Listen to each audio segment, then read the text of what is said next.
Canadian prime minister Justin Trudeau రాజీనామా ప్రకటించారు. Liberal party, ఆయనకు చెందిన పార్టీ చాలా వీక్ అయిపోతుంది. ముఖ్యంగా ఈ సంవత్సరం అక్టోబర్ లో కెనడాలో ఎలక్షన్స్ రాబోతున్నాయి. ఈ ఎలక్షన్స్ లో ఈ పార్టీ వీక్ గా పర్ఫామ్ చేసే అవకాశం కూడా కనిపిస్తోంది. ఎటు జస్టిన్ ట్రూడో పడిపోయే పరిస్థితిలోనే ఉన్నారనమాట. ఆయన పార్టీ గానీ ఈయన గానీ. రీసెంట్ గా జస్టిన్ ట్రూడో క్యాబినెట్ లో ఉన్న చాలా పవర్ఫుల్ మినిస్టర్ అనమాట. ఆవిడ ఫినాన్స్ మినిస్టర్. ఆవిడ రాజీనామా చేస్తూ అన్ని ఎలిగేషన్స్ ట్రూడో మీదే వేశారు.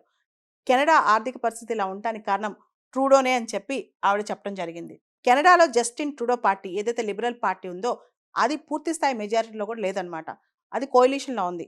మన సిక్కుల యొక్క పార్టీ ఉంది కెనడాలో, న్యూ డెమోక్రసీ పార్టీని. దాని మేజర్ లీడర్ జగ్మీత్ సింగ్.